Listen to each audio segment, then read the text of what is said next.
I want to talk about encryption and the, the tsunami of changes that are coming to many financial markets and other areas in politics. Uh, before Trump got elected, there was all these discussions. He was putting it out that hey, I'm a nationalist. I'll come into power, and I will get rid of the influence of deep state in many parts of U.S. economy, and I'll make elections fair. U.S. politicians, they're often real fantastic liars like Trump and Obama, and they promise you all this stuff, and then Americans, a lot of them bought into it, and then nothing happened. The only thing that he cared about is hanging on to political power, and he kind of catered to the deep state or every dictate of the deep state to the letter, and then I think that in the long run it's going to have a consequence of the many voters will just lose faith in both parties.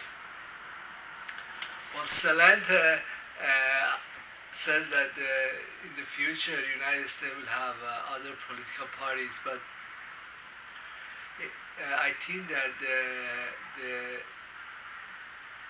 Republicans, they have really shot themselves in the leg by being untruthful and not getting rid of some of these influences the deep state has. But there is another trend which is technological that's going to come up with put an end to the influence of U.S. military and its intelligence services in all areas here in the United States and also in foreign countries. Well, I think that my channel, even though I don't have a lot of audience, uh, it, it is like a research channel. You kind of see the trend way before anybody else even talk about it or even become conscious that hey, there is a this thing is coming down the pike. And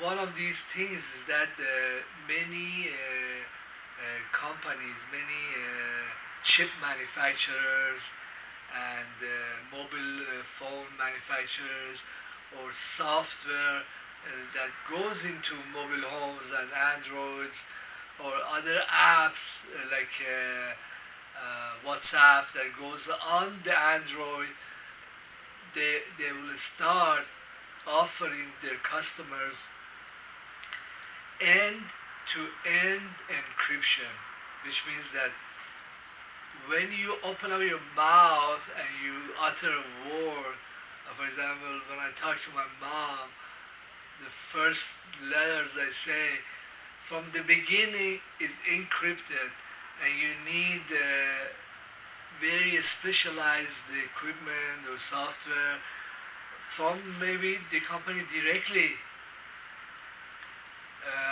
Maybe you need a subpoena or something like that to be able to open this software, open this communication, and decipher it. Now, one way that the U.S. Government interferes in financial markets, does a lot of spying, is by spying on every conversation, knowing who called who. Well, AT&T and other American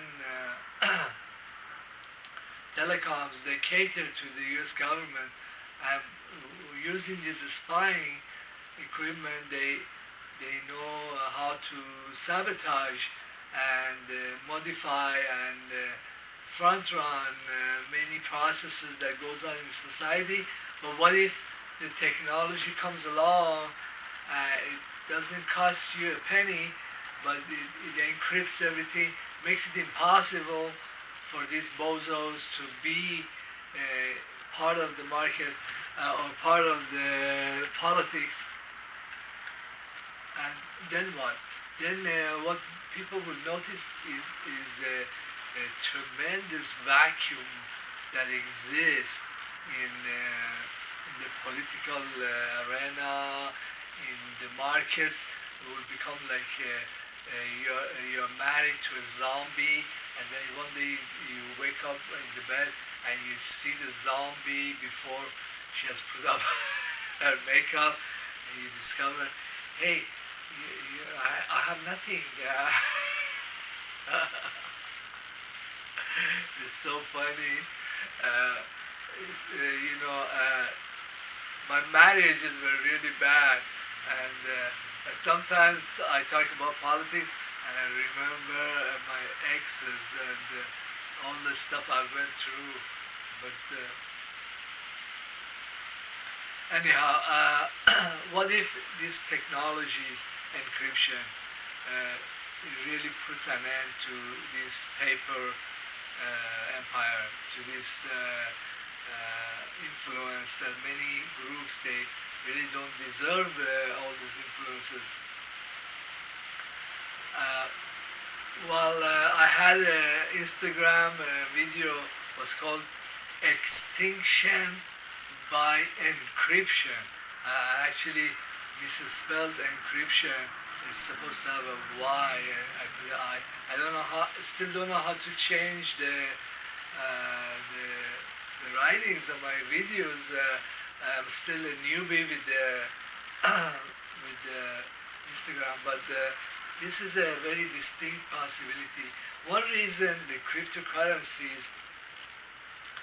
they have become valuable and they will continue to flourish is that they prevent, they make it difficult for institutions, for banks, for like IRS, for US government, for many governments to interfere in the free flow of trade, of exchange of goods, services.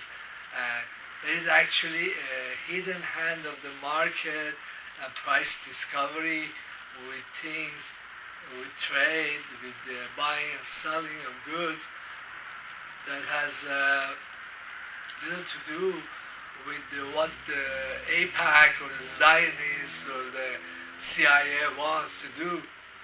And this trend of encryption and keeping your data away from others, away from US government, has been going on for some time. I'm sorry. I have a book that's kind of like an early book. It was called Mathematics of Ciphers, and it talks about all the systems that were put in place to keep data secure, to keep it away from the hands of the banks, from U.S. government agencies, from other governments. And this technology evolved over long periods of time, and it ended up becoming or integrating with other technologies. And somebody came around. I think who it was that actually invented Bitcoin. I think it was a group of mathematicians. Very suspicious that it was actually Max Kaiser and Stacy Herbert with help from one of their friends. I think I can't remember his name very good. Mason Dixon. I always remember this Mason Dixon line. Like they had a line in Civil War era but the guy's name sounds like Mason Dixon. So that's how I remember his name. But it, it was groups that came around, and they came up with this encryption. Really, Bitcoin is a form of very heavy duty encryption of data, like a very simple ledger file. It cannot be modified unless you have very legitimate reasons to be able to modify it, and the past cannot be changed because it costs too much money and energy. But this is nothing but encryption. You are encrypting money. You are encrypting and preventing unauthorized access into your transactions. Just give me a second because my diabetes is kicking in.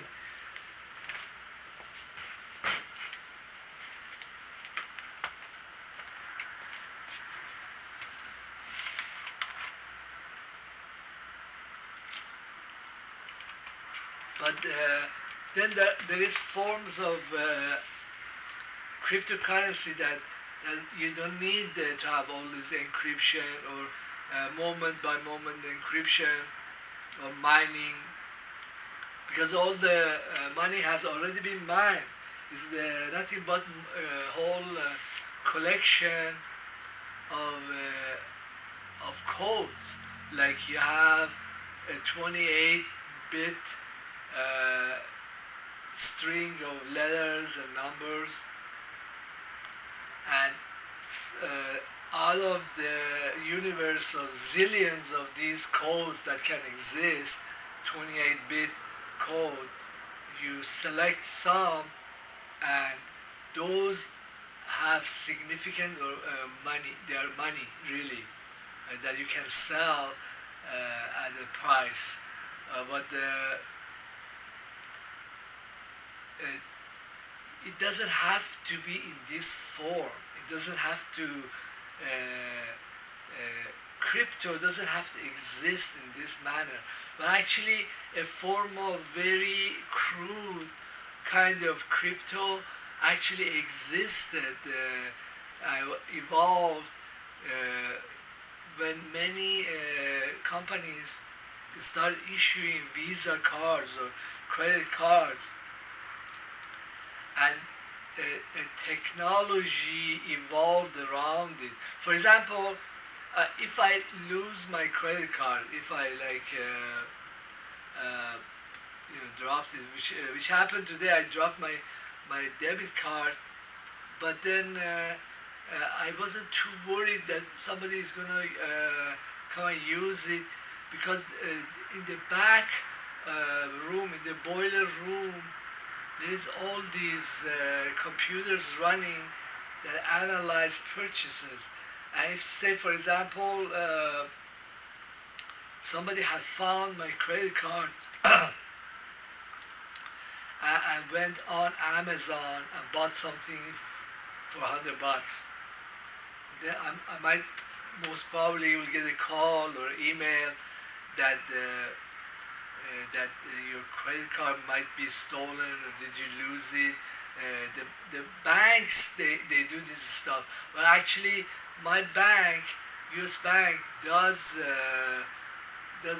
many forms of checking each transaction. So for example, I could send money through my bank directly to another bank account using Zillow, but Zillow is not that dumb.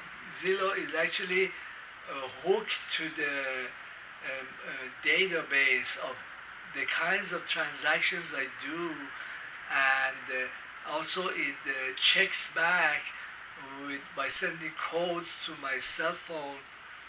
Say, for example, if I was sending some money, it checks to see that, hey, this person who's sending the money is really Hassan, and this amount is really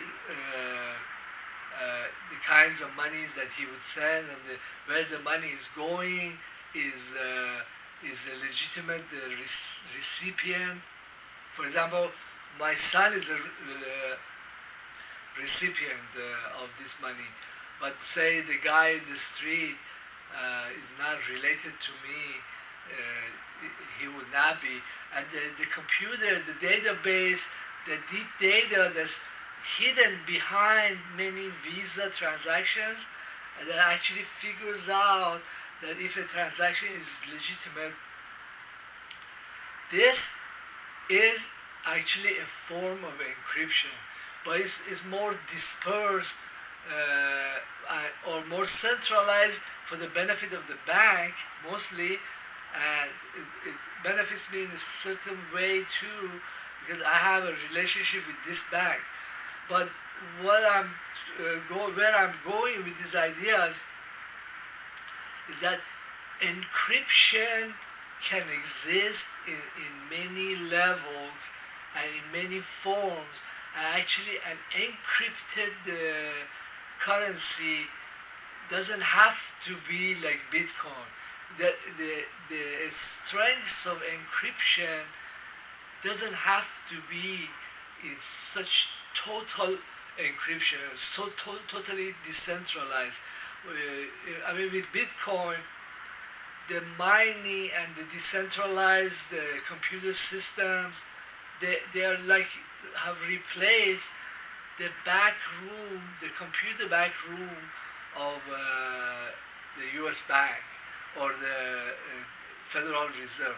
Is it does do checking and legitimization of transactions, or if something is money and something isn't. Well, that kind of opens up the way for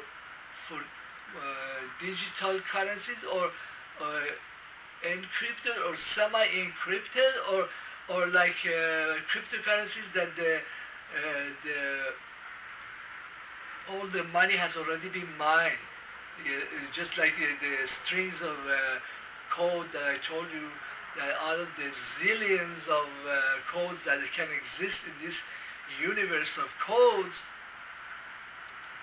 that are 28-bit long, then only certain ones are money, certain aren't, and my backroom data, the data center knows which one is money, which one isn't.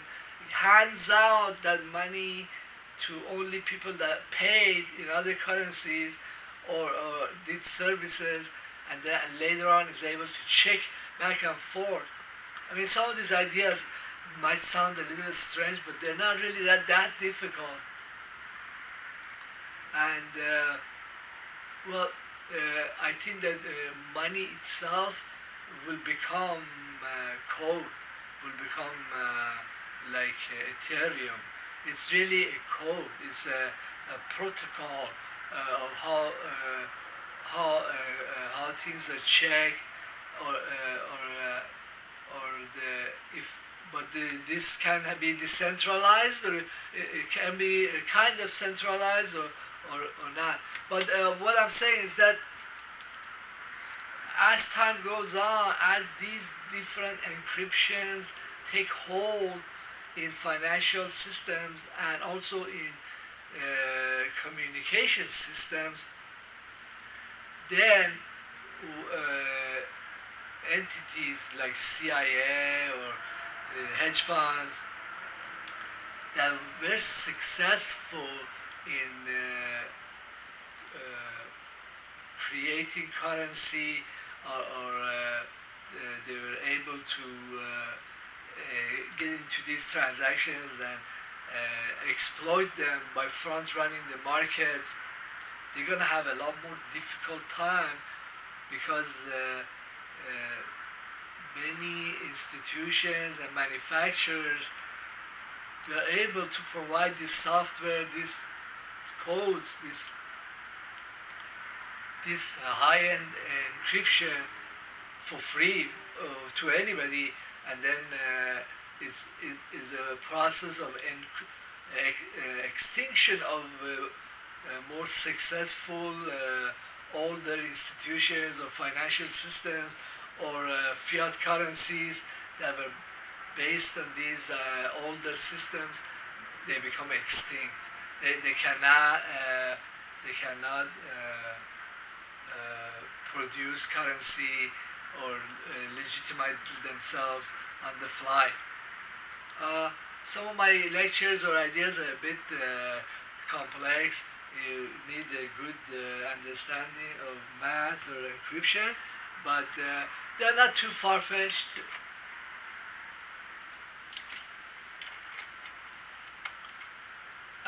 I think it's possible now to make many electronic currencies um,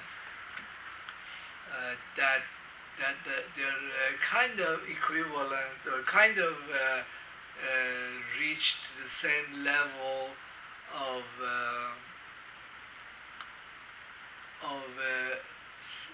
something means secret or something means secure as some low-end cryptocurrencies, even though they might not be as decentralized or as secure um, as Bitcoin is, something like that. Well, when some countries their currency became worthless, like Zimbabwe or German Weimar currency, then other currencies came in and kind of replaced that, or people could trade in other currencies. But these other currencies often, a lot of them were also another fiat currency, but the central bank that was issuing this other currency, like the British pound, was just more careful with how much currency they put out, and they also punished people who manufactured counterfeited their currency, or they were careful with how much the money they spent, stuff like that, and their currency was more stable, and they could mitigate the loss of like Zimbabwe's currency. Well, this kind of will happen with the US dollar when it falls apart. But with the US dollar, I think that there's so many institutions and so many investors have have hooked on to this system that's like a giant ship, like if there are some like ocean liners, sometimes the Iranian government goes and like shoots them with bazookas, and when you shoot it, you see that on the ship this fireball goes off, but the ship itself is because it's so big and it's carrying so much stuff, the ship just kind of wobbles a little bit and then goes on its way. And in fact, you can kind of repair these ships afterwards. But I like shooting the Israeli ships. That could be a really nice game. But this is a similar concept. I think that these processes will take hold in other areas like encryption on both ends of phone calls, on text transfers, and maybe we will enter another world that's totally free from influence of superpowers. I think the, my diabetes is really stopping me. I'm getting cotton mouth and all this. I cannot go on long time with my lectures or ideas. I don't know. I'm getting into these pep pills, like energy pills. I don't know where I'm gonna end up. I have all these brain boosting pills, and thank you for being in my YouTube channel. And my stuff is research. You need very good smarts to even understand this stuff. And if you did, you should congratulate yourself and see why you don't have your own PhD. Thank you.